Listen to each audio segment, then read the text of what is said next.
టీడీపీకి green signal Modi మాటల్లో మోదీ గారు అమిత్ షా గారు కూడా వాళ్ళు మాట్లాడుతూ ఎక్కడైతే ఏ రాష్ట్రాల ముఖ్యమంత్రుల కుమారులు లేదా అక్కడ ఉన్నటువంటి పార్టీల నాయకుల కుమారులు వాళ్ళ కుమారుల కోసం ఆ పార్టీలని ఆ రాష్ట్రాల్లో రాజకీయ అధికారం కోసం ప్రయత్నం చేస్తున్నారని చెప్తూ ఒక ఆంధ్రప్రదేశ్ తెలంగాణ గురించి మాట్లాడాలి.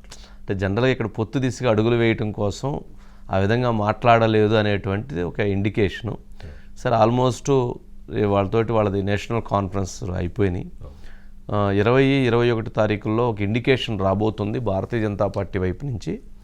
ఒక మీటింగ్ చంద్రబాబు నాయుడు గారు పవన్ కళ్యాణ్ గారు కూడా మోదీ గారిని కలుస్తారనేటువంటిది ఒక ఇండికేషన్ వినిపిస్తుంది.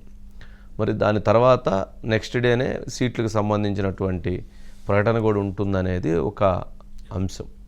సరే ఈ అంశానికి సంబంధించి కొంత అంతర్గతంగా చర్చలు జరుగుతున్నాయి. బీజేపీ రాష్ట్ర నాయకత్వంతో కూడా వాళ్ళు మాట్లాడారు ఎన్ని సీట్లు కావాలని. సరే వీళ్ళు కావాల్సినన్ని అడిగేశారు. కానీ ఫైనల్గా ఏంటి రిజల్ట్ అనేది అది మోదీ గారి దగ్గర ఏం చెప్పాలనుకున్నారో అది చెప్పిన తర్వాత క్లారిటీ వచ్చేటువంటి అవకాశం ఉంది. సరే ఒకసారి బైట్స్ ప్లే చేయండి. सोनिया जी का लक्ष्य राहुल जी को पीएम बनाना, पवार साहब का लक्ष्य बेटी को सीएम बनाना, ममता दीदी का लक्ष्य भतीजे को सीएम बनाना, स्टालिन का लक्ष्य अपने बेटे को सीएम बनाना, लालू प्रसाद जी का लक्ष्य अपने बेटे को सीएम बनाना, उद्धव ठाकरे का लक्ष्य अपने बेटे को सीएम बनाना और मुलायम सिंह जी बेटे को बनाकर ही गए. अब मुझे एक बात बताइए कार्यकर्ता भाइयों बहनों, जिनका लक्ष्य ही अपने बेटे बेटी भतीजों का कल्याण हो, वो गरीब का कल्याण कर सकता है क्या? कभी नहीं कर सकता. जिनका लक्ष्य ही अपने परिवार के लिए सत्ता हथियाना हो, वो देश का कल्याण कर सकता है क्या? कभी नहीं कर सकता. సురేష్ గారు వంశీ గారు ఏమంటారండి? వంశీ గారు మీరు చెప్పినట్లు నేషనల్ కౌన్సిల్ మీటింగ్ 2 రోజుల మీటింగ్ ఇవాళతో ముగిసింది. ఆ మీటింగ్లో అంటే మీరు చెప్పినట్టుగా అమిత్ షా గారు మాట్లాడారు, నడ్డా గారు మాట్లాడారు. అమిత్ షా గారు మాట్లాడుతూ అదే నడ్డా గారు లేకపోతే పిఎం మోడీ గారు అందరూ కూడా 400 సీట్లు ఈసారి 2019లో ఎన్డీఏకి 353 సీట్లు వచ్చాయి వంశీ గారు. మొత్తం మీద 303 బీజేపీకి వచ్చాయి.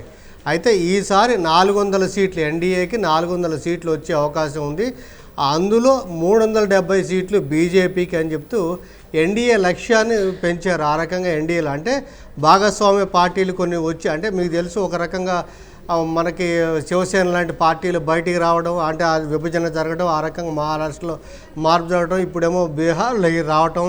సో తర్వాత ఇప్పుడు కొన్ని పార్టీలు ఇప్పుడు ప్రధానంగా ఏంటంటే సౌత్లో బీజేపీకి అంటే తెలంగాణలో సీట్లు తగ్గే అవకాశం ఉందని పరిణామం. లాస్ట్ టైం 4 సీట్లు వస్తే ఈసారి తగ్గే అవకాశం ఉంది. అదేవిధంగా కర్ణాటకలో తగ్గే అవకాశం ఉంది. ఏఐడిఎంకే మనకి తమిళనాడు ఉన్నప్పుడు కూడా ఏఐడిఎంకేకి అక్కడ ఎక్కువగా సీట్లు వచ్చే అవకాశం అక్కడ లేదు. కేరళలో అసలు బీజేపీకి ఇదే లేదు.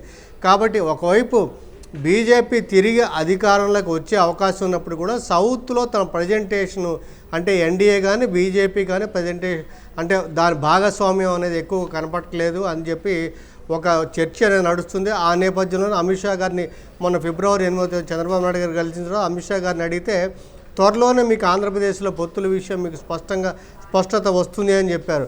మీరు చెప్పినట్టుగా ఏదైతే ఆంధ్రప్రదేశ్లోని బీజేపీ నేతలు కూడా ఇప్పుడు నేషనల్ ఎగ్జిక్యూటివ్ కౌన్సిల్లో స్పష్టత ఇస్తారన్న. తెలంగాణ పరంగా లక్ష్మణ్ గారు ఏం చెప్పారంటే తెలంగాణలో బీఆర్ఎస్తో పొత్తు పెట్టుకోవట్లని చెప్పారు. కానీ ఆంధ్రప్రదేశ్లో తెలుగుదేశంతో ఉంటుంది అనే సంకేతంతో ఉన్నారు. కాబట్టి ఆ రకంగానే స్పష్టత ఇచ్చే అవకాశం ఉంది. ఇవాళ రేపు ఆ స్పష్టత వచ్చి దాని అనుగుణంగానే ముందుకెళ్లే అవకాశం ఉందని దీన్ని బట్టి అయితే చెప్పండి సురేష్ గారు చెప్పండి. అయితే ఇక ఫిర్ ఎక్ బార్ అనేది అది దాన్ని క్లియరు. ఈవెన్ విదేశాల వాళ్ళు కూడా మళ్ళీ మాకు ఎన్డీఏ అధికారులకు వస్తుందని చెప్పి ఆగస్టు సెప్టెంబర్లో పంపించే ఆహ్వానాలు కూడా ఇప్పుడే మోడీ గారికి వస్తున్నాయంట. మీరు ప్రధానమంత్రి హోదాలో రమ్మని అని చెప్పి ఆ రకంగా మొత్తం మీద మాకు